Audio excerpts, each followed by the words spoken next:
for one, I just.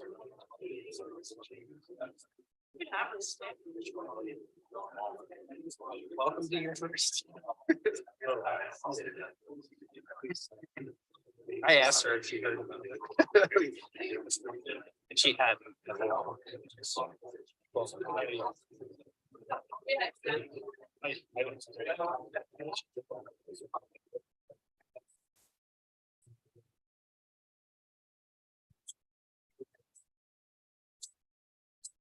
Oh, okay.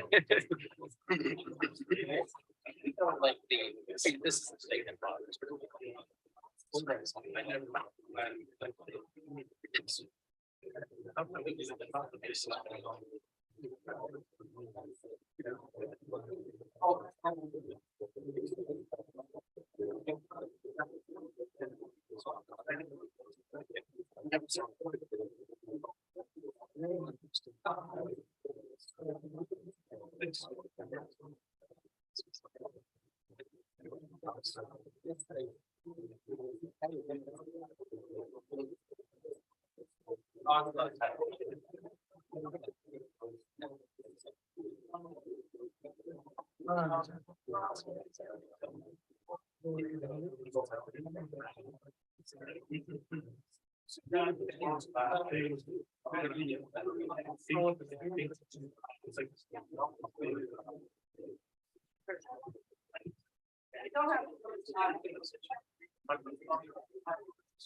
Yeah, you want to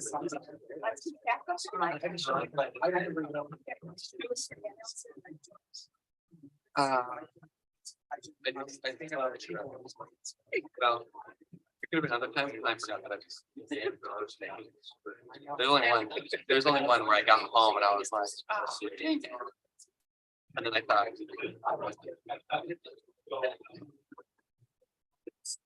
Saw it as something. To be honest, I got it started. Oh, yeah. Here's the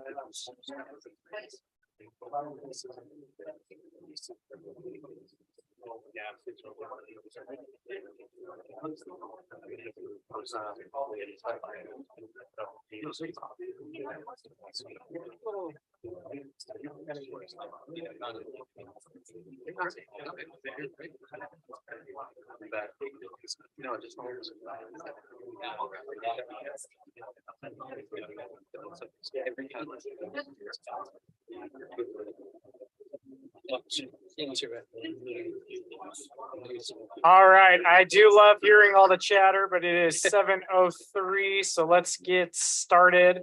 Welcome, everyone. Thanks for being here with us tonight. Please stand with me and repeat the Pledge of Allegiance.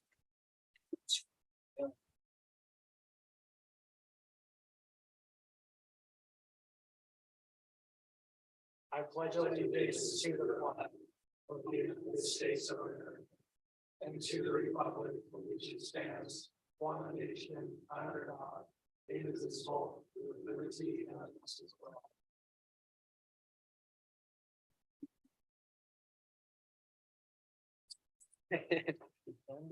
Rory, will you call roll? Yes, Councilmember Robinson. Here. Gettle. Here. Brown. Here. Is on Sperry Here. and Glover. Here. Thank you. All right, we're going to go into our unified police report. We'll hear from Chief Thomas.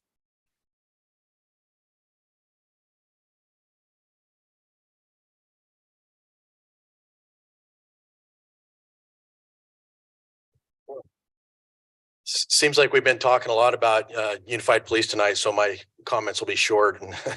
I was able to get the ComStat prior to this meeting and run some of our statistics.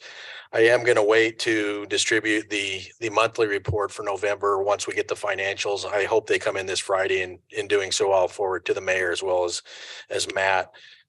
As far as case count, we had 2,560 calls, a total of 895 cases in Midvale last month. That's pretty consistent with the last 4-year trend. So it's good to see that we've got fairly predictable trends in our caseloads now. That definitely helps with our staffing. Our citation count was 815. That's quite a step up from where we were most of the summer. We were averaging about 600 to 700 all summer. 135 of those warnings, 600 were penalty citations. And a good majority of those were through our selective traffic shifts. So some of those coupons issued might be due to police officers earning Christmas money for their families. I'm not real certain on that, but I also have spread the news that once we get the accumulated snowstorms, that we'll want to start giving coupons to those that leave their cars on the street during the night. So our public works has a little more ease through our roadways once those roadways are cleared. Councilman Gill, I wanted to just give you a little bit of feedback, and I know the mayor as well as Matt and Public Works has been aware of the Bingham Junction concern you have on Center Street with the traffic. We are doing traffic studies there with our stealth stat. The speeds seem to be less of a problem or less of an indicator. We're still looking at those. However, our motor officer went out and observed the timing on that semaphore, and he felt like it was very short. So I know Roland and the public works staff have got with the county to go out and look at the timing, as well as they found out what the state standards are or the county standards for timing on those type of signals. And I believe if it's currently a 1 second delay between lights, a larger gap is the two. I did not get feedback as of yet as to the timing on that, but we feel if there was a little more, that may help with what we've witnessed with some of these crashes we've seen there, specifically with rollovers and side impact.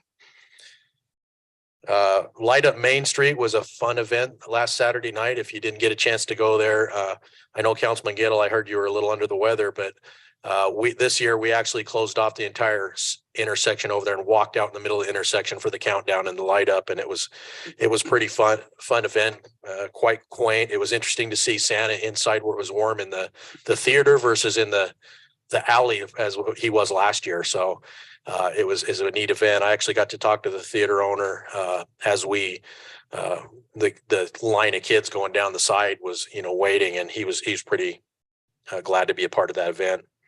Want to mention that this upcoming Saturday at our Walmart, starting at 7 a.m., we're doing Shop with a Shield. That's where, if you noticed, some of our officers have beards. Some of the female officers have funky color hair streak in their deal. That's a voluntary payment to grow grooming standards out of what would normally be our policy. So they pay a little fee to a kitty at the end of the year. That all goes to fund this Shop with a Shield, where we take families that may not have the resources on a shopping spree up at our Walmart.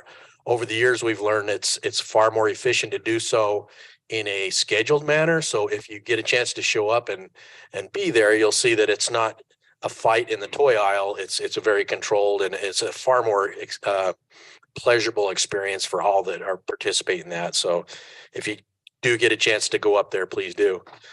I just want to mention that besides being a police officer, I'm an amateur meteorologist, and I'm predicting snow in our future. So once again, we're going to be out there on the roadways, making sure they're safe. I will say that when those big storms hit, Public Works is busy and we're extremely busy. So if we do some citations for the parking, it'll probably be after the storm event for sure.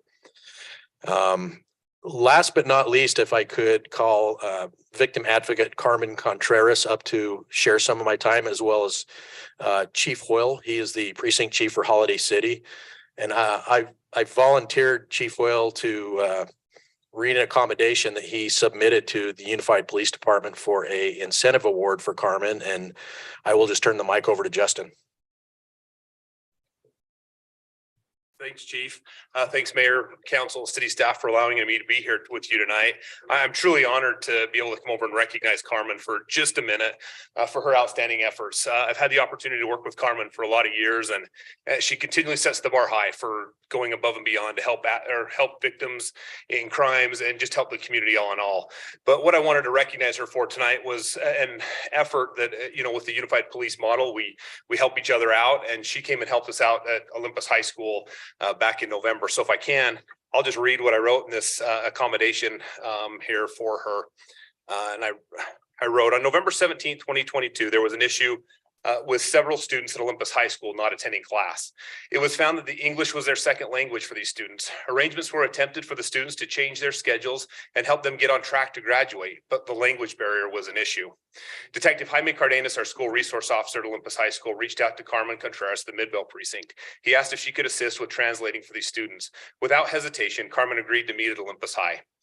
With the help of Carmen, they were able to change the student schedules to accommodate their needs. By doing this, they were able to help them understand the importance of graduation. Olympus High, with the assistance of Carmen, was able to set some benchmarks for these students to make sure that they continue the course that was set for them.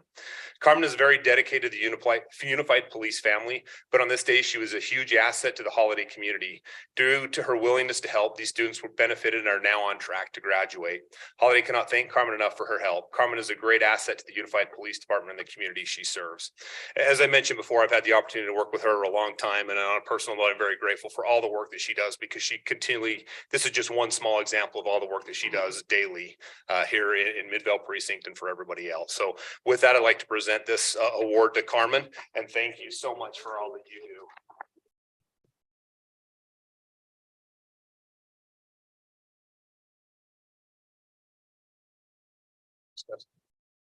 Council, that's all for my report. Do you have any questions for me?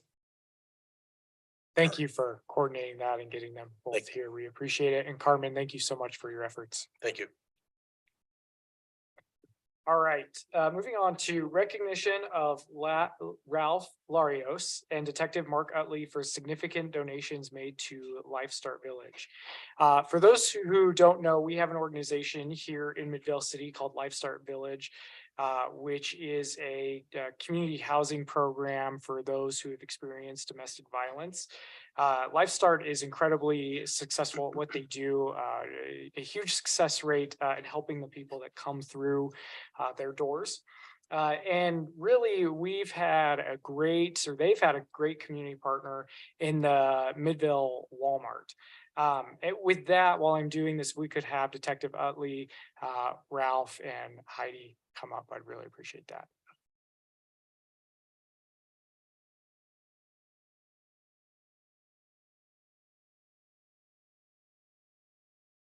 So from my understanding of Detective Utley bringing some of this information to us, it's really been, Ralph, your work with the Midvale Walmart in getting Life Start the donations that they need to be successful, furniture donations, from my understanding, things like furniture, refrigerators, other things. And I know that, again, the Life Start does incredible work, but I also know that they've have had financial challenges of trying to keep the doors open. And really, your commitment to this organization is just, we're so appreciative of that, and just wanted to make sure that we could publicly say thank you for your support of them. And Detective Utley, the fact that, yeah, you shake your head, that you have really helped connect these resources. And as we chatted about this last week, the week before, about your ability of saying, I have no problem walking in anywhere and with my badge and saying, hey, if we can get donations for Heidi. And I just think it has made such a difference in the fact that you've been able to connect with Ralph, and Ralph, you committing to Life Start. We're just extremely thankful for it. I do have a certificate here for both Detective Utley and for Ralph. So let me read this, and then we'll make sure we get this to you. And you should probably also take pictures. And we will do that. We've got, Heidi may or may not have something too. So I'm going on the fly here of how to make all of this work. So in recognition, awarded to Detective Mark Utley. In recognition of Detective Mark Utley making a difference in our community, Detective Utley has shown himself to be a thoughtful and generous public servant and goes above and beyond to support Midvale families through his ongoing support of Life Start Village. Dated this 6th day of December 22, presented by Midvale City Mayor. Me. Thanks. I also have something for Utley. There you go. So I have been at Life Start for Heidi, were you just talking to the microphone? So I took the position as the director of Life Start Village 4 years ago. When I took the position, they didn't tell me I had no funding. They asked me if I knew how to do a budget. They left out the part with zero funding. And I walked into a program that was really kind of trashed. And at least started as our cop over there right after me. And in 4 years, he's brought in over $70,000 in donations. Not all of it's. And he's been an ongoing support for Life Start. And he puts up with my crazy ideas. And we want to thank you for your dedication to us. We greatly appreciate your help and yours too. That's how all of our units are placed with all the furniture that you've given us. The fridges, that's houses, families. So I appreciate you. Thank you. And I need to read this recognition for Ralph. In recognition of Ralph Larios for making a difference in our community. Through his generous donations to the Life Start Village, he has brought comfort and support to families in need. Dated the 6th day of December, 2022, presented by Midvale City Mayor Marcus Stevenson.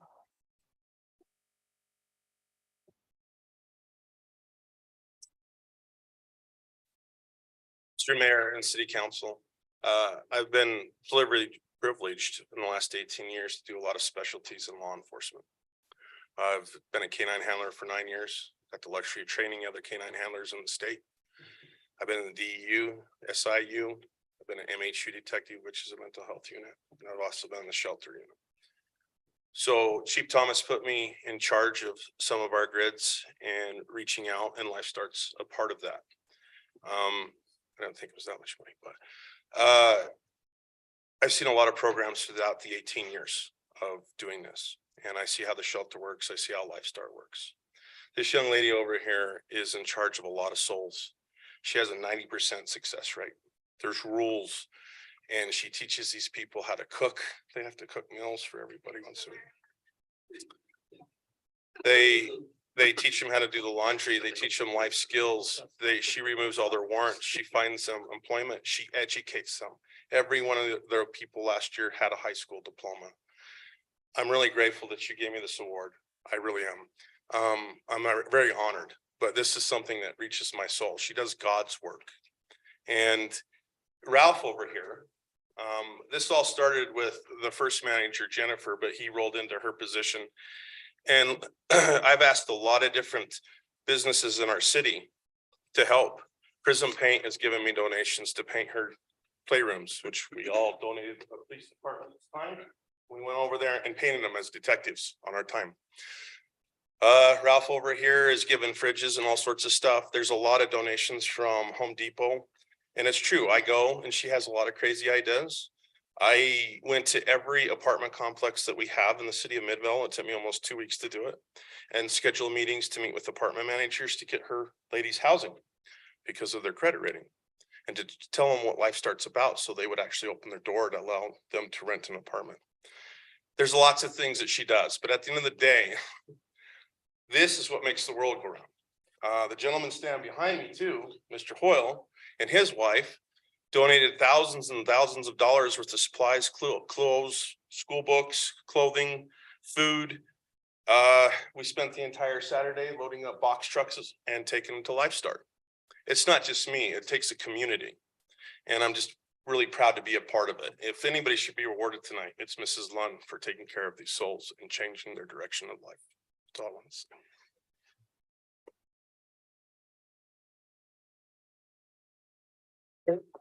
You can't run away yet. Yeah, you have to come get your certificates. And Ralph, I was gonna offer, if you wanted to say anything, no pressure, but the mic is yours if you want it.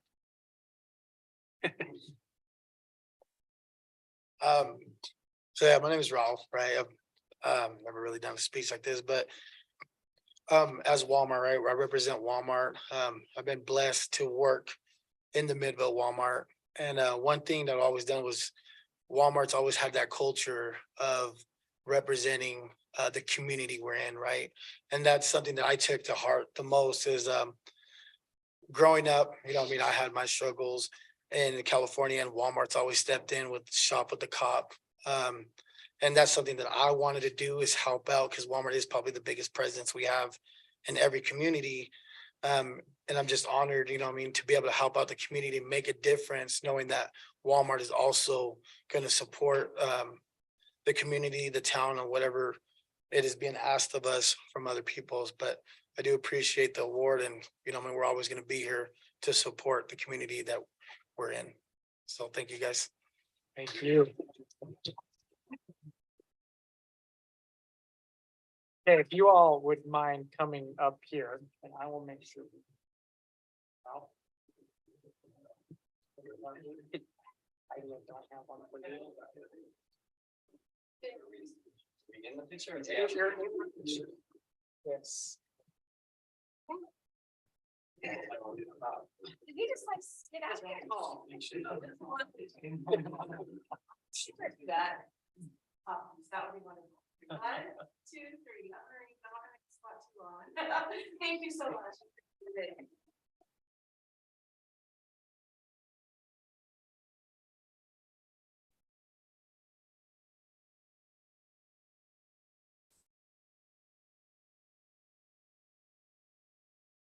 Okay. Our next item are public comments. Any person wishing to comment on any item not otherwise scheduled for a public hearing on the agenda tonight may address the city council at this point by stepping forward to the microphone and giving their name for the record. All public comments will be given 3 minutes. Do we have any public comments? Okay. Going once, twice. Seeing none. All right, moving on to the reports for the mayor report tonight. The first thing I'm going to start off with while UFA is still here, even though Chief Thomas is out of the room, which is good. He's got a big enough ego. We don't need to keep expanding it. We recently did a food drive for the Utah Food Bank and had an idea. It was starting off as an internal competition between the different departments here. And there was an idea of why don't we see if we can include both UPD and UFA and do a competition of who of those 3 organizations, the city, police, and fire, who can bring in the most amount of food over a 2-week period. And I'll wait right when he walks in the room because nope, he's going the other way. UPD, the Midvale precinct, did bring in the most. So altogether, we brought in almost 1,000 pounds worth of food to be donated to the Utah Food Bank. But I will say that the UPD Midvale precinct brought in about half of that, a little over 500 pounds worth of food. With the city in second place, and sorry UFA, y'all came in third place, but we do appreciate you playing along with us and really helping to contribute to a great cause. I'll also brag that this was an idea that generated here in Midvale, and directly after we were done, Holiday saw that we were doing this, and so then Holiday did the same thing. Chief Thomas tells me that the results turned out the same way in Holiday as well. So apparently UPD is just crushing it with the food donations, which I'm sure the food bank very much appreciates. So let's give a quick round of applause to UPD and everybody who donated to. Otherwise, I was at the Salt Lake County Government Center right before this for the public hearing on the library fund that is being voted on tonight by the Salt Lake County Council. I'm waiting to get an update of where that vote lands. And just a reminder that this is a tax increase that they're proposing. And unfortunately, if this does not pass, our library has a chance of closing. Our library was built in 1967. It is at the end of its natural life and needs to be replaced. Unfortunately, that means the library fund needs more funding in order to tear down and replace. And so tonight I went and gave public comment at that, asking that they support that. Really based on the fact that, in my opinion, it's really here in Midvale, having a library is not just a fun extra, but is truly a need. I don't know how many people in this room know this, but in across Salt Lake County, about 7% of people live in poverty. Here in Midvale, that number is about a double. We're almost 14% in poverty. We've learned recently from some work with the Salt Lake County with Salt Lake County that we have one of the highest youth violence rates in the state, and is something that we're working to address. And libraries are one of the few places where teenagers can go and hang out and be able to have resources, something that they can just go loiter, which is something that they're not able to do elsewhere, and just have a place to be. And the other thing is the fact that we have organizations like Life Start Village, like the Road Home here, the Family Resource Center, where about 1% of our population are people experiencing homelessness. And really trying to show the council that this is a need in our community, truly a need, and not just an extra, not just a want. So I'm hopeful on where that vote will land. I know they had several people giving public comment, and they go through all the public comments before voting. So I don't know what time that will happen tonight, but hopefully they approve it, and we secure the funding we need to keep our library alive and well for many years to come. Flip my page here, maybe. With that, before I move on from the library, I just want to note that I was really so impressed, and it made me so happy. My wife, who I went and said, I can't believe that this is happening, is I've talked a lot about the library recently, and one thing I started to notice in the last several weeks, specifically on social media, where I would see this, is somebody would ask a question on social media. What about, I'm confused about this portion. What's going to happen with the old building? Was a good example. And residents were getting on there and responding. And usually I'm used to, oh, I see a question, I'm going to jump on there and answer it. And what I saw is that residents were educated on it and were answering other residents, which to me was just made me really happy that we were really engaging residents in this process. And again, today, and this was not the first time throughout this process where I've had county council members tell me, we've had several people from Midvale reach out to those elected officials asking that they support our library. So I just really want to give a shout out to our residents for really stepping up on that issue. We had the Light Up Main Street event on Saturday, was a huge success, a ton of fun. I know I waited an hour almost in line to take my youngest son to go see Santa, where I learned that he wanted a snake for Christmas. So that's fun for us. But it was really a good event and a lot of fun. And that is all I have, and I will kick it over to Councilmember Glover.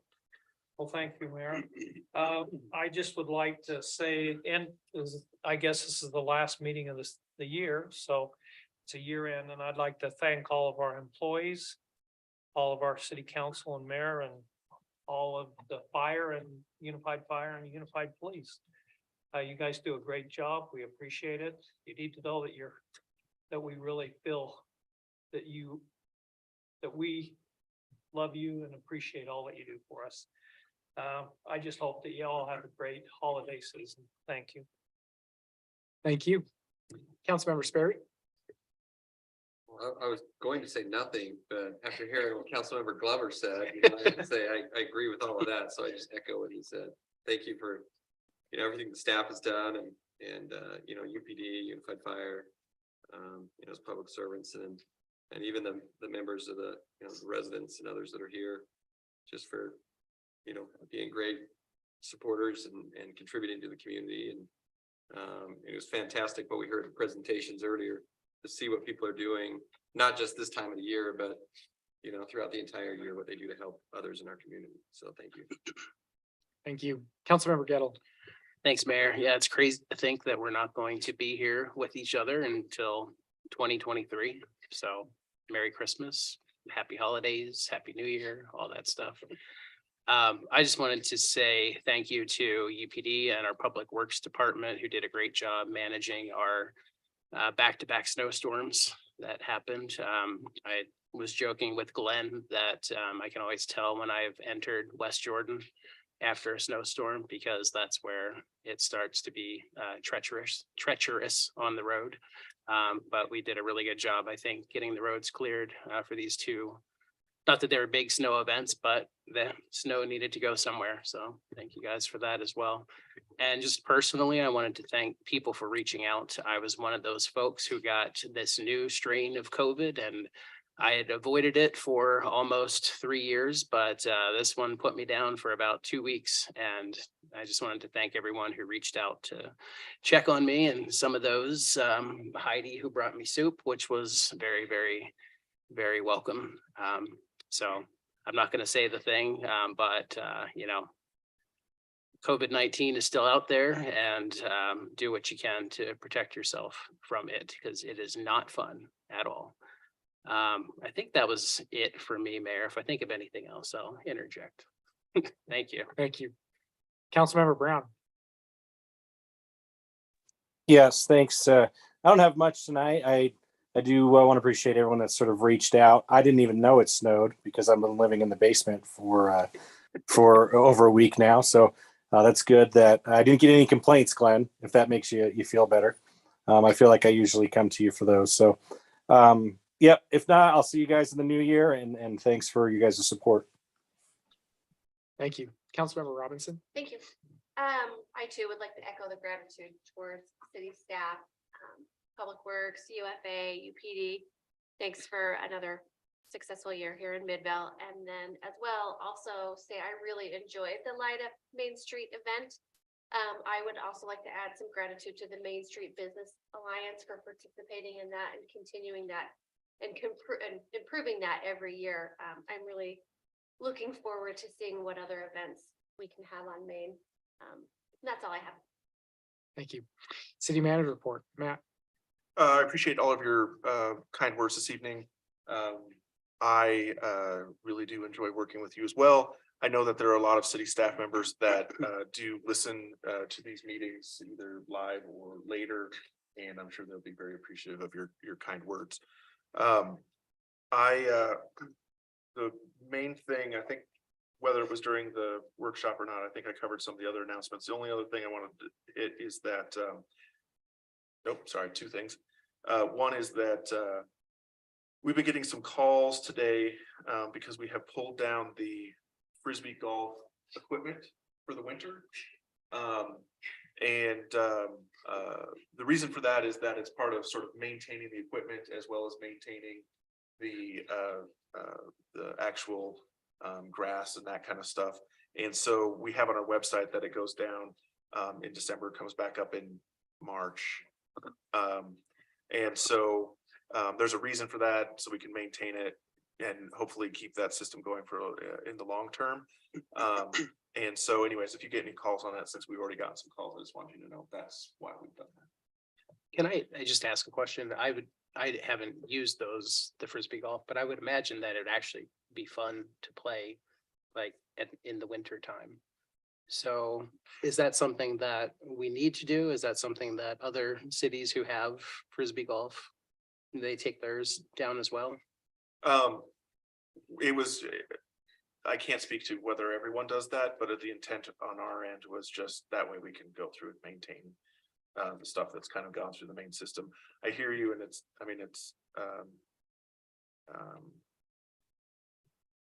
I guess we haven't done the research because we've just sort of looked at it as what is the best thing we can do sort of for the turf and the equipment, and that's what we thought it would be.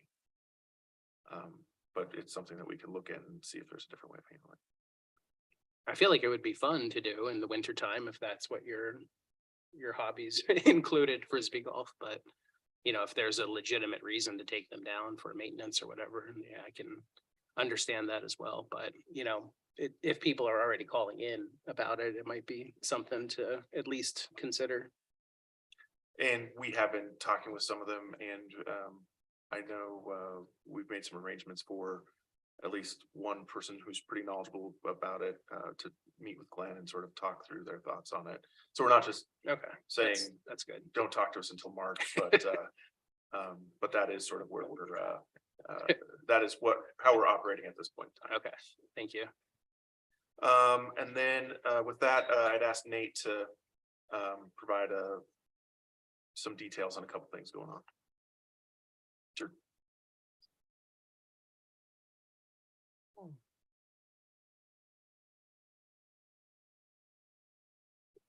This is really just for me to do one last acting CD director report. So my final one. I wanted to cover a couple of things. I think it was last week or maybe the week before. we got a notice from the state about the moderate income housing report. So just wanted to give you a couple of details on that. It was a notice of non-compliance. Just so you're aware, about 75% of the cities in the state got that non-compliance for different reasons. Ours was due to, in the packet that was provided, didn't detail a section of the code which requires that any city that has a multimodal or a track station has to do one additional item of three that they give an example for, or that they allow you to do. We weren't aware of that. We were then made aware of that right when we were turning that in. The state said to turn it in, and then that would give us more time to correct that going forward. So we do have 90 days to correct that. City staff is working on the option and will present that to the council. There is an option that's in line with the station area plans that we're doing. And so we actually think that that option works pretty well. But we'll bring back all of those details on that and then have that submitted in with a strategy and with the implementation plan for that before February. And so we'll be in compliance by the new deadline that we've been given. A couple of positive things that I wanted to talk about. I was kind of informing Matt of these, but I realized I hadn't informed Matt of these and the council wasn't aware. For really the last 3 years, I would say, staff has been working on, we have an EPA project grant that provides funding for monitoring of the cap of Jordan Bluffs, and provides funding for our staff member that does that. That was coming to an end. And so we had been working with the EPA, like I said, for a few years now on extending that. Not a guarantee that that would happen. What we were able to do is get an award from the EPA to extend that for another 5 years. So that's a $500,000 in an EPA grant for that. In addition to that, the $500,000 that was covering the last year didn't completely cover the cost of the position. We were able to convey that with the EPA. And they actually amended the grant and made up that difference of the money that the city had been providing to cover that additional cost. So that was another $120,000 that came in to cover that additional cost. And then on top of that, added that additional cost to the grant going forward, so that project cost is completely covered. So over the 10-year period there, $1,351,000 from the EPA to cover those costs. So that's a great thing for the city to have that covered. It really was unknown on what we were going to do when that ran out. Some other grant news. I think you may have seen this email coming from the county, but the city staff and the RDA staff did apply for a TRCC funding grants, which is Tourism, Recreation, Culture, and Convention Centers. One of the grants that was in that was we are currently doing the canal design and canal trail studies, which we got WFRC money for. We had several years ago applied for some UDOT transportation funding for that, and we got a $600,000, but we needed a match for that, which we weren't sure that we were going to be able to get that match with the TRC funding from the county. They awarded the city $240,000, which goes a long way to cover that match. The other part of the WFRC will cover some of that match. So there's just a small amount of the match for those canal trail improvements. So with that, we will have, $1 million in infrastructure to put towards the trail improvements. Now, that's not going to cover all of the canal trail improvements, but it's a very good start. And we'll be able to use those funds as prudently as we can to get as much as we can out of them. But we're really glad to get that grant because we weren't sure that we might have to give that $600,000 back to UDOT if we weren't able to make the grant. Another grant that we received is we've been doing the Midvale Main Street urban design. So WFRC gave the city $150,000. The city or the RDA matched that. We did hire a consulting group, landscape architects called Design Workshop out of Denver, who is just now starting that project on doing streetscape, parking strategies, lighting design, and some other elements to improve Main Street. With that, with the county TRCC funds, we applied for the festival lighting portion of what we anticipate will come out of that design. And we're awarded $200,000 for that, which we believe will be able to do a pretty good majority of the lighting that we want. So both really good wins for the city in areas that we really want to improve. Just a couple of other things, just an update, City Hall Plaza, continuing to design that. That's at 60% design. So we're still on schedule to get that bid out in spring and have that started working on in spring and summer to improve up here on this end of Main Street. And if you've seen, the signs are now out on the Jordan River Trail. So if you haven't walked on that, go out and see the new signs that are out there that kind of explain the environment and some different aspects of the natural environment out there. And then one other thing, we have been working on the development down sort of on Holden and Main and Smelter down there by the old fire station, working on the project, the development there. We've been working with the county, and the county made us aware that there were some targeted brownfield assessment funds available. And the county was really helpful in actually preparing that grant, going to the EPA for that. And so with all of those properties in there, which some are owned by the city, some are owned by the developers, we were able to get funding to cover the phase 1 and 2 environmental assessment, and then also the cost to put together a remediation cleanup plan. So that's just a big sort of, as you prep development, those are just those additional costs that add up. But it's good to get a grant that will help that and help that development get underway. So those are some of the updates that I had. I just wanted to make council aware of those. Staff is doing an incredible job getting grant funding, especially for things that are high priority of the council to get done. So that always frees up money for us to do more things and do more for the community. That's all I have. Thank you, Nate. It's really great to hear about all those grants coming in. Do you have anything to add? We're still in yours. Okay.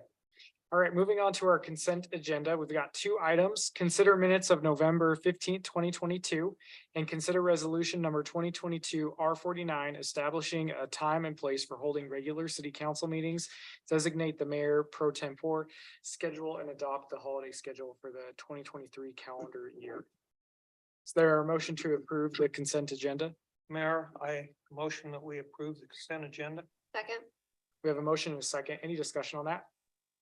Lori, will you call roll? Yes, Councilmember Sperry, Aye. Glover, Aye. Robinson, Aye. Brown, Yes. and Gettle. Yes. Okay, that carries. Thank you. Okay, moving on to our action items of the night.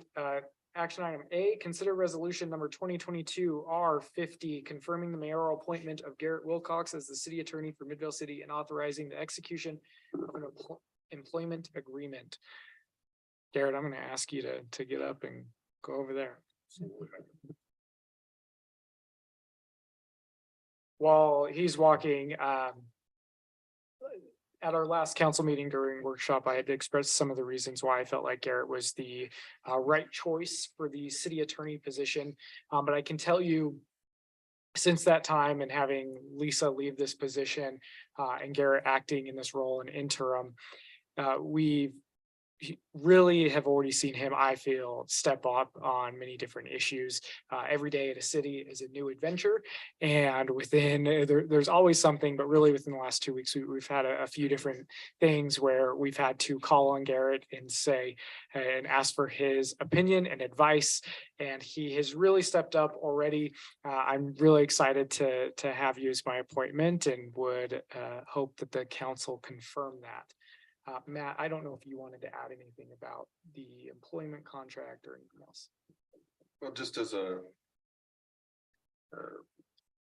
reminder, I guess, is that in addition to this appointment, the resolution also approves the employment contract that we had provided last week by email, and we provided hard copies this week.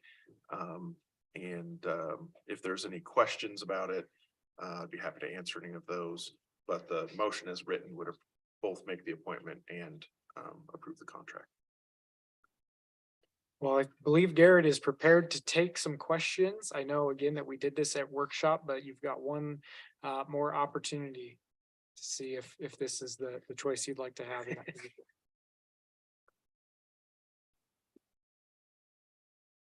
Going once, twice. Okay, We already said it all. all right. Well, I wasn't here earlier because I missed it. I did get a little worried when the mayor was saying, in that time, and I was like, is he gonna say he changed his mind? Like, what's he gonna say here? So, but he didn't. And, I wasn't there earlier and I haven't told Garrett this, but, in my practice, I've been a mentor for several new attorneys and, seen them in the progress and, you were hired here right out of law school, right? And so, I wasn't working with you every day, but the interactions that I had with you and seeing the analysis that you did, I was always impressed. I always thought you are ahead of where I would see, new attorneys in my practice. So I've always been impressed by him. Thank you, council. One of my favorite Garrett stories is, I think he might have been the first person after I was elected who I saw outside of city council, and I was at IKEA. And he said, like, hi, council member.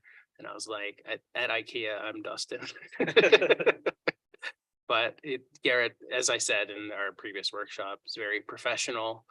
We're gonna be in good hands with him as our city attorney, so congratulations. Thank you, council member. With that, I would ask for a motion to approve Garrett's appointment. Mayor, I move that we approve resolution number 2022-R-50, confirming the mayoral appointment of Garrett Wilcox as the city attorney for Midvale City. Second. We have a motion and a second. Any discussion on that? Rory, will you call roll? Councilmember Glover, Aye. Robinson, Aye. Brown, Yes. Gettle, Yes. and Sperry. Aye. Okay, that carries. Congratulations, Garrett.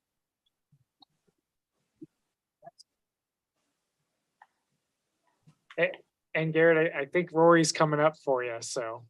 Don't get away yet. This is the fun part. Where's your kid? I'll give you one to look at if you promise not to read ahead of me, okay? Okay, raise your right hand and repeat after me. I state your name. I, Garrett Wilcox, Solemnly swear do solemnly swear that I will support, obey, and defend that I will support, obey, and defend the Constitution of the United States the Constitution of the United States and the Constitution of the State of Utah and the Constitution of the State of Utah and the laws and ordinances and the laws and ordinances of Midvale City, that I will discharge that I will the discharge duties of my office with fidelity. the duties of my office with fidelity. Congratulations.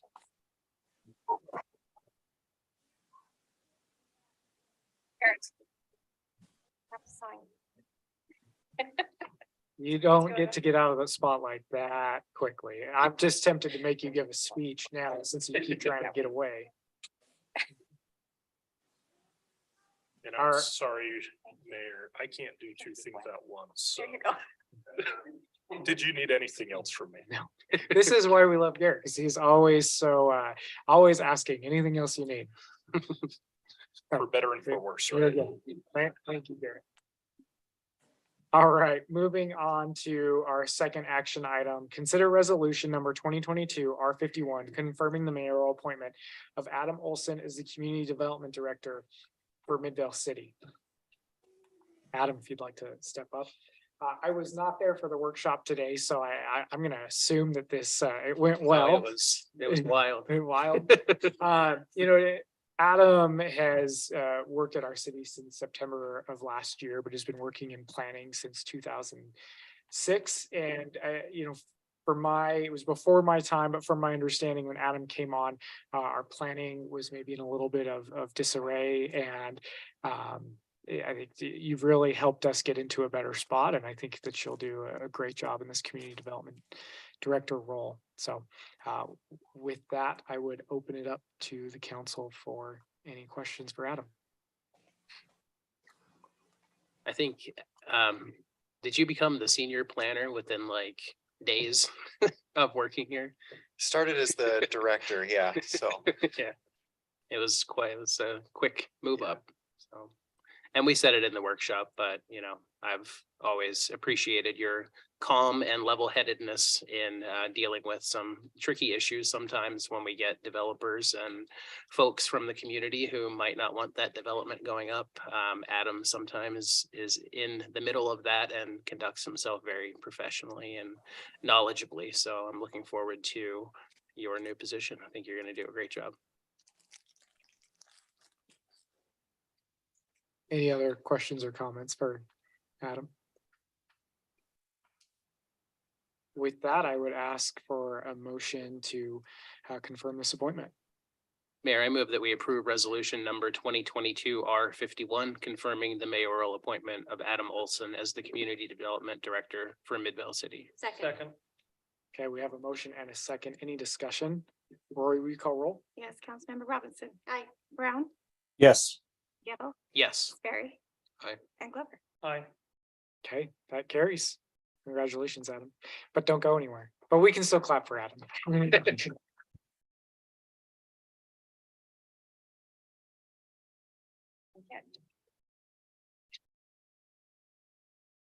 Raise your hand, repeat after me. I state your name. I, Adam Olson, Do solemnly swear do solemnly swear that I will support, obey, and defend that I will support, obey, and defend the Constitution of the United States the Constitution of the United States and the Constitution of the State of Utah and the Constitution of the State of Utah and the laws and ordinances of Midvale City, and the laws and ordinances of Midvale City, and that I will discharge that I will the discharge duties of my office with fidelity. the duties of my office with fidelity.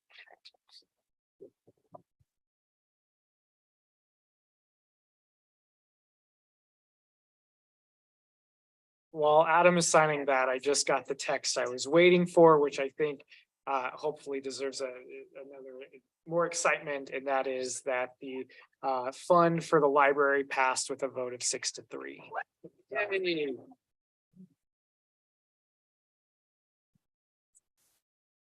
Maybe I should confirm. They just said 6-3. You know, it could be the other way, but I think that's how the vote was expected to go. So I'm gonna assume that was, I think the text would have been a little bit different. If that's not what it was.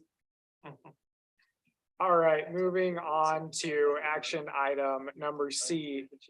Consider resolution number 2022 R52, authorizing the mayor to execute an agreement with Wasatch Front Regional Council, WFRC, for the Bingham Junction Station area plans. And we're just gonna, I don't know why he went all the way back there. We're just gonna hear from Adam again.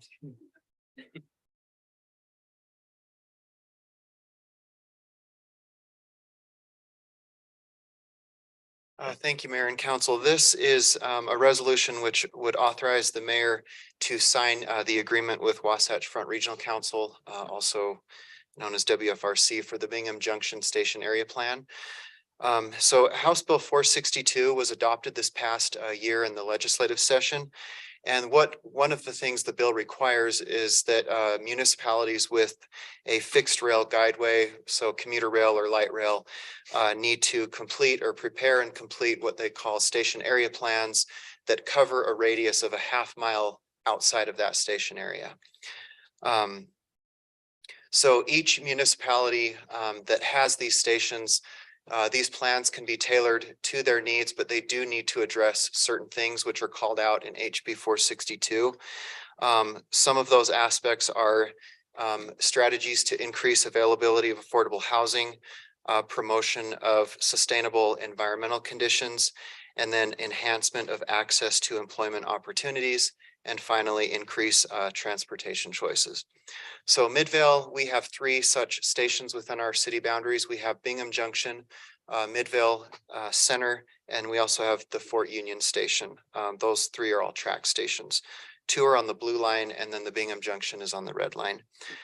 We did a joint application with West Jordan to pair this Bingham Junction station with their historic Gardner station. And we were awarded funding for these station area plans. And so we will be doing these in conjunction with West Jordan because the boundaries overlap. And so it made sense to look at both of those.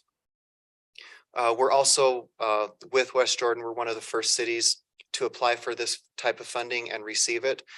In January, you'll see another resolution coming before you authorizing the mayor to sign a contract for the other 2 tracks stations that we have. And so that's the background. I can answer any questions you might have.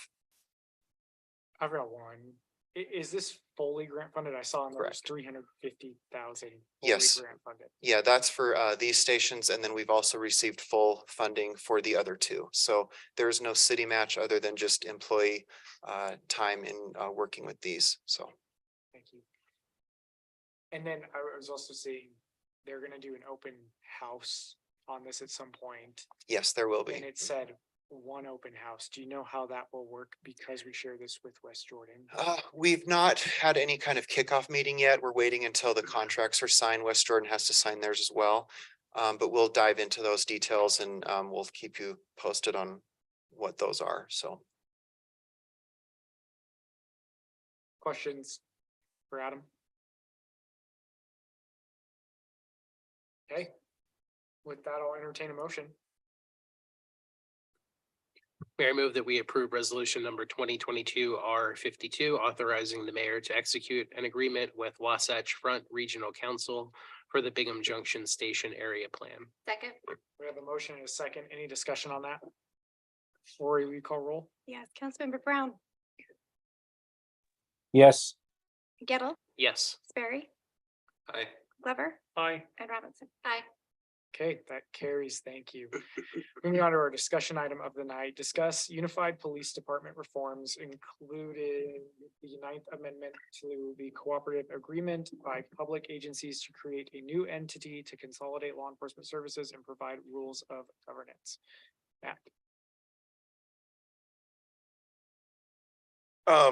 In your packet, I included the 9th amendment to the cooperative agreement with UPD. This is which is the interlocal agreement that governs the operations of UPD. Every member of the organization signs on to that agreement when they become a member. There is some disagreement, I guess, a little bit amongst folks about whether or not just the board approval is enough for the amendment to be enacted out of an abundance of caution. Plus, we think that the city needs to approve them.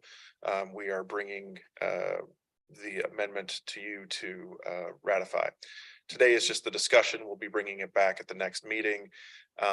Once all the members have approved, then UPD will formally recognize this 9th amendment. Now, as we discussed earlier today, the 9th amendment does 2 things. It requires that a budget maximum be presented by the UPD administration to the UPD board by March. And then it establishes that if during the course of the fiscal year, there is, sorry, that's not actually accurate. Let me try that one more time. If during the tentative or final budget, there is a proposal that exceeds that budget increase maximum, or if during the course of the year, a budget amendment would cause the budget to exceed that amount, there would require a 75% weighted vote of the UPD board in order to approve that. There is one exception I didn't mention in the earlier discussion to this, which is that or I guess there's two exceptions to it. One is it still allows the individual communities to make budgetary decisions for their individual precincts. So if, for example, we wanted to say hire a couple, we got more grant funds and we hired a couple more officers, that wouldn't necessarily come into play with the larger budget issue that we're addressing with this. The other thing is that if there is a grant funding that is received, that creates an additional cost, but it also comes with a funding source. And the UPD board wanted that included in there as an exception, so that wouldn't count towards the overall increase of the budget if there are grant funding awarded to UPD. Like I said, we discussed this earlier, but if you have any questions, I'll be happy to answer them. And then the other question is just, would you be comfortable if we added this to the consent agenda for approval at the next meeting? Sounds good. Yep. Okay. Yep. Okay. Perfect. Thank you. Thank you, Rob. Motion to adjourn. Second, Motion and a second. All in favor, please say aye. yes. Okay. But don't go too far. We have two more meetings to go through tonight. If everybody wants to stay for the funness of those. We've got, thank you so much for coming. We really appreciate it.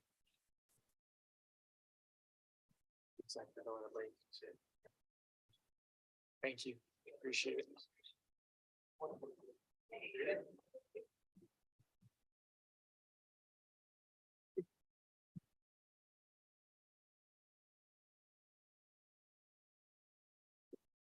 When is your first day? As is, like, did you have to wait for this to officially be city attorney? Okay. So. Still the same office. Signature line. But now you can go and well, you can change it right here. It's exciting. Good for you. Good job. Hopefully you don't have like 10,000 business cards. No one ever wanted to talk. We're just waiting for Councilmember Glover. And then we'll get started. Run one.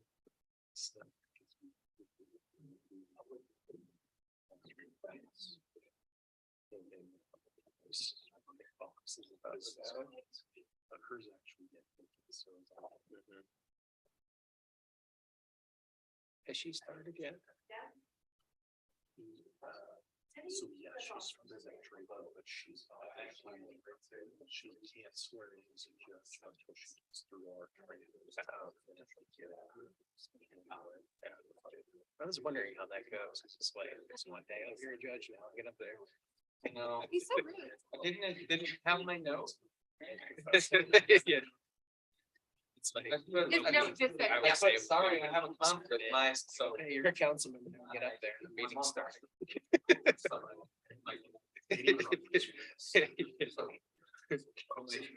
Not like. Said we should get it. Yeah, so it's like Pressure. I know. And at the same time, It's they been- just asked me last week, like, hey, so you know what? Because I know some of the. And so I look at it like, it's the same. So. Didn't make me like something. Yeah. Actually, I should go ask my dad. There you go. Should've found out where first. I was. Dad, I'm sorry. Bad already. One, the mic on. Before we even start talking after 8 PM.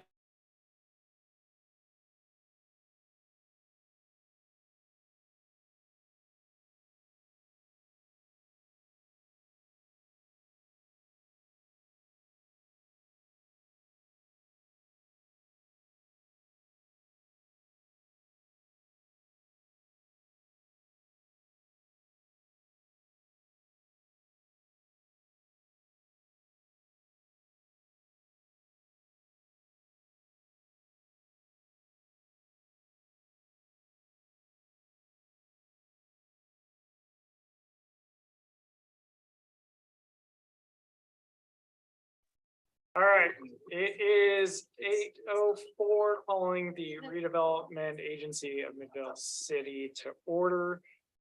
Welcome, everyone. Rory, will you call roll? Yes, board member Gettle, Here. Barry, Here. Brown, Here. Robinson. Here. And Glover. Here. Thank you. Going on to public comments, any person wishing to comment on any item not otherwise scheduled for public hearing on the agenda may address the redevelopment agency of Midvale City Board at this point by stepping to the microphone and giving their name for the record. Do we have any public comments? Seeing none, we'll move on to the consent agenda. We have two items, consider minutes of November 15th, 2022. And consider resolution number 2022-15 RDA establishing a time and place for holding redevelopment agency of Midvale City meetings for the 2023 calendar year. Is there a motion to approve the consent agenda? Mayor, I motion that we approve the consent agenda. Second. We have a motion and a second. Any discussion on that? Rory, will you call roll? Yes, board member Sperry. Aye. Robinson. Aye. Brown, Yes. Gettle, Yes. and Glover. Aye. Okay, that carries. Thank you. Moving on to our action item, our first one for the night, consider resolution number 2022-16 RDA approving two new housing programs, down payment assistance, DPA, and a home repair loan program, HRLP. We'll hear from Maggie. Hello, council members, mayor, good to be here again. Yes, I'm presenting action item for down payment assistance and home repair loan program, which we discussed last week. I will be giving a pretty short overview of these programs this evening. This is not working. There's always something.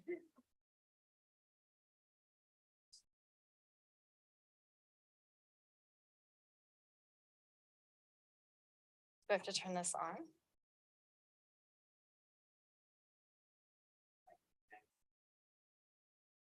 Sure.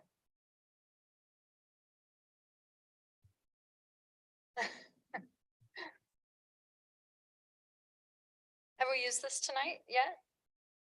Yeah. No? I did. Oh, it's working now. Okay, thank you. Okay, just a quick overview. This, by approving these two programs, we will accomplish 5 of the strategies and goals that are listed in the housing plan and the housing element that was recently passed.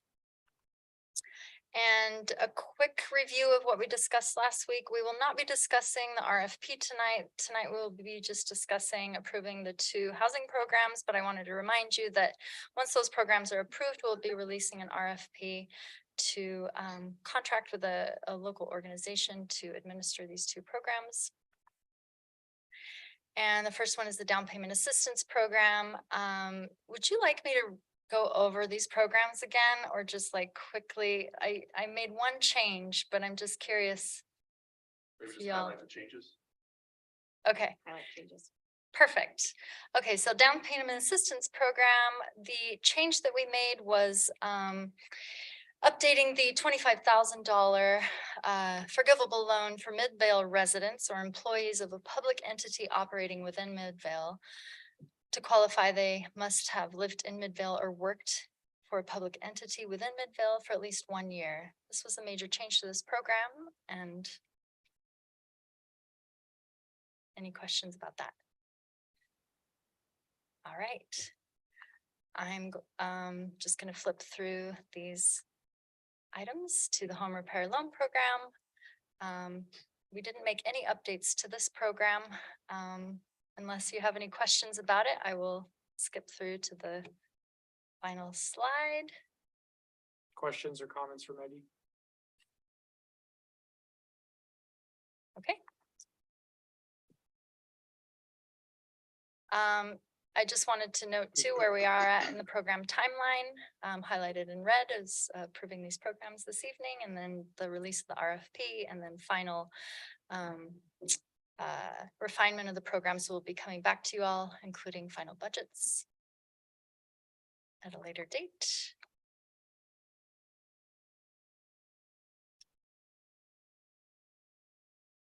That was fast. Was it too fast? I always like to just, if there's ever anyone who looks at our minutes, we did discuss this in depth at our Oh, last council meeting. So I just don't want people to think that we skimmed over this and didn't have a very lively discussion about it. Yeah. I also want to note that the full program outlines are in the packet that we sent you all. If you've read over those, if you have any questions, I can answer those as well. Mayor, I would make a motion that we pass resolution number 2022-16 RDA, approving 2 new housing programs, the down payment assistance program and the home repair loan program. Second. We have a motion and a second. Any discussion? Rory, will you call roll? Yes, Board Member Brown, Yes. Gettle, Yes. Glover, Aye. Sperry, Aye. and Robinson. Aye. Okay, that carries. Thanks so much for your Okay, work on thank that, Maggie. All right, moving to item B, consider resolution number 2022-17 RDA approving the Main Street. Not gonna trip up on this Good luck. word. Sod improvement Hey. program. Good job, Mayor. Go ahead, Kate. Thank you, Mayor, and thank you, Board. Okay.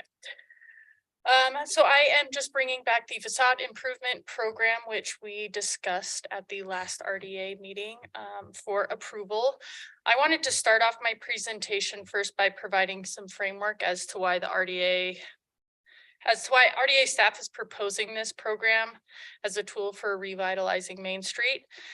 I just want to quickly go over the objectives of the Main Street CDA, which state that we will pursue the development provision to enhance economic and quality of life basis, as well as stimulate business and economic activity. And then the CDA plan also details the tools to achieve these objectives, which include to support appropriate private development efforts, to support investment that preserves Main Street District, create economic development opportunities, offer incentives when appropriate, and improve structures, design quality within Midvale City. So staff believes that this program will help achieve the Main Street objectives, as it'll provide durable investments into the facade of buildings within the CDA, which as a result will improve the area's aesthetic, attract private investment, and increase property values, as well as increase economic activity. This line of thinking is backed by research that I found on facade improvement programs, which found that the following economic benefits were as a result of similar programs within an area that found that there was the attraction of new businesses, increased customer base, increased sales figures, properties were converted for a better use. Nearby businesses also then began initiating storefront improvements. It increased property values, and they saw gains in community pride and civic appreciation. While most of the program details remain the same, I have added 2 additional elements to the program based on the feedback from the board at the last meeting, which I want to quickly highlight. The first being with the program terms. We've added that if the building is vacant, the grantee must find a tenant to occupy the building within 12 months of project completion. And then the second is the added criteria of whether or not the applicant can demonstrate a financial need, which along with the other criterias would be may be used as a consideration by the selection committee during their deliberation regarding their recommendation of both the overall project and the funding amount to the RDA board. And then I just before we, I guess, have a discussion or make a motion, I just wanted to add that if this is approved, we will just want to assign a representative from the RDA board to sit on the Main Street Facade Improvement Advisory Board. Any questions or comments for Kate? How are you going to go about determining that last criteria that you added regarding financial need? That'll be something that we will, one, leave up to the applicant and to the advisory board when considering an overall project. If it's something that if they don't believe contributes a ton to the overall revitalization of the street, then they may take into consideration whether or not there's a financial need for that improvement to the storefront. For example, if somebody can't demonstrate that need yet, what they're proposing is maybe just like painting the outside of the building, it may not seem like a worthwhile investment for the advisory board to recommend approval of that program or that project. So you don't mean specifically if the developer themselves has a financial need to get the grant money? You're saying, what you just said was that there might not be a financial need for like painting the outside of it. Well, yeah, so I'm saying like if, let's say it's a developer who does have quite a bit of cash flow is asking for funds for something that doesn't really contribute, like, for example, if it were the Vincent drug sign, and that's something that the city sees as an asset and something that we want to have remain and control over, then we may not consider whether or not the applicant has a financial need. If it's something that doesn't really contribute to the overall revitalization, which would be determined by the advisory board, they could also look to see, the applicant could argue and would have to therefore demonstrate that they have a financial need or the money to help paint the facade, if that makes sense. It does. I just wonder how we're going to, other than say like, hey, Mr. Smith, can you provide us your last 6 months of bank statements so we can see how much money you have in your bank account? Yeah, and we could look at their cash flow versus, their expenditures on the property. It's in looking at the financial need of this program, it was really kind of hard to pin down what that means, which is why we have included it as a thing that we could consider when looking at a project. I will say that in looking at comparable programs, none of them had any sort of requirement to demonstrate that there was a financial need, as the programs were really to incentivize property owners to make improvements as well as being an investment in the area from the city. I have a couple of questions as well. If Dustin, are you done? Can I jump in? Yes. Okay, sorry. It's hard to read body language not being there. So it just worded that they must find a tenant within 12 months. So a few things. What if they don't find a tenant in 12 months? They would need to return the funds that were provided to them as part of the project. Okay, I just want to make sure that's clear because it just was worded, they must find a tenant. And I also want to make sure that that's worded to them, and it might have to go in the language of the contract, that's not like, oh crap, it's 11 months and 20 days, I can't find anyone. My brother-in-law, who's a realtor, is going to say that his realtor business is there and not actually move anyone in or have like a 1 month lease.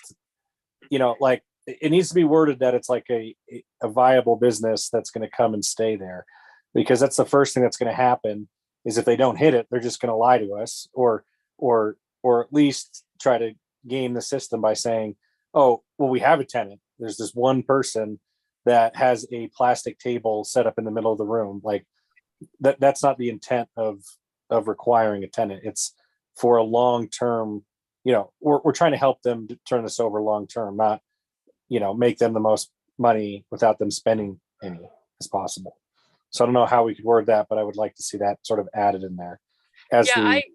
I put in the program details and in the packet that the money would have to be returned, but we'll put stronger language in the actual agreement as far as, what type of business and what sort of proof will need to be provided that they've made, a good faith effort during those 12 months to find a tenant.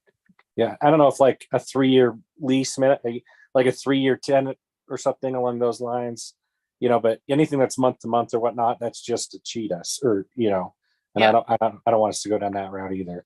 I agree. Other questions or comments for Kate? Okay, with that, I'll entertain a motion. We Yeah. need to discuss about Yeah, the some of the, board member that's gonna be on it, if you're gonna put that name in there. That's the way the resolution. Nah, yeah. I wouldn't mind serving on it. I know, others might want to as well, but I wouldn't mind. I'm interested a lot in the Main Street revitalization. And I could do it, one way or another. Is this still Dustin's district, right? Is Maine? It is. I would say we just put That's Dustin fine. in it. We can do paper, rock, scissors.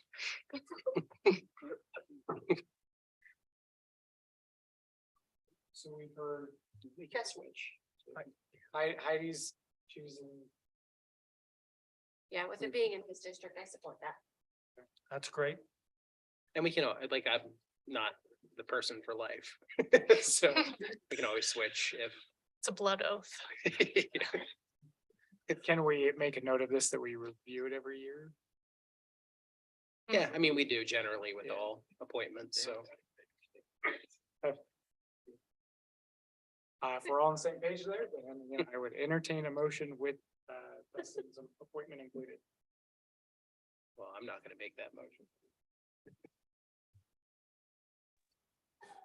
I move that we adopt resolution 2022-17 RDA authorizing the creation of the Main Street facade improvement program. And appoint board member Gettle as representative of the RDA board on the Main Street facade improvement advisory board. That was for you, Mayor. Second. To be clear, it's facade, just. Dang it.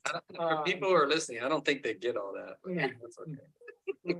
Go back a couple weeks and watch our last council meeting. The mayor likes to put the wrong emphasis on the wrong syllable.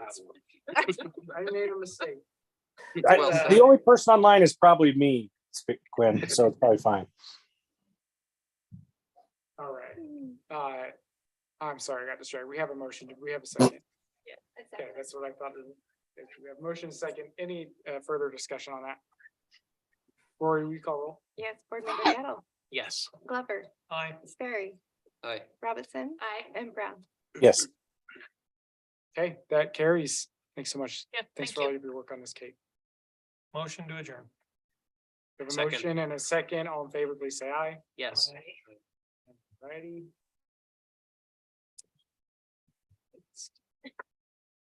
All right, it is 8:22.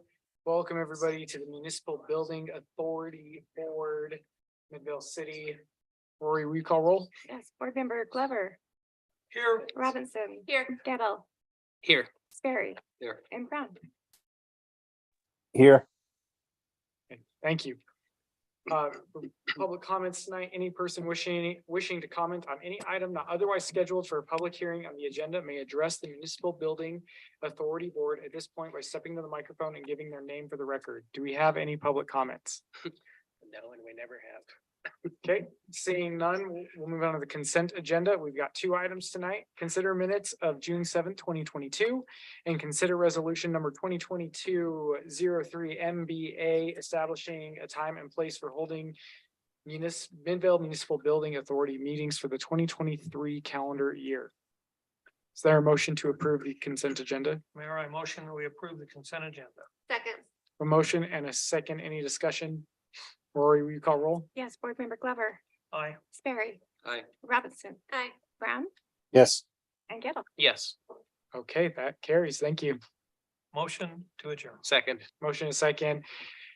All in favor, please say aye. Yes. Okay, it carries. Thanks, everyone.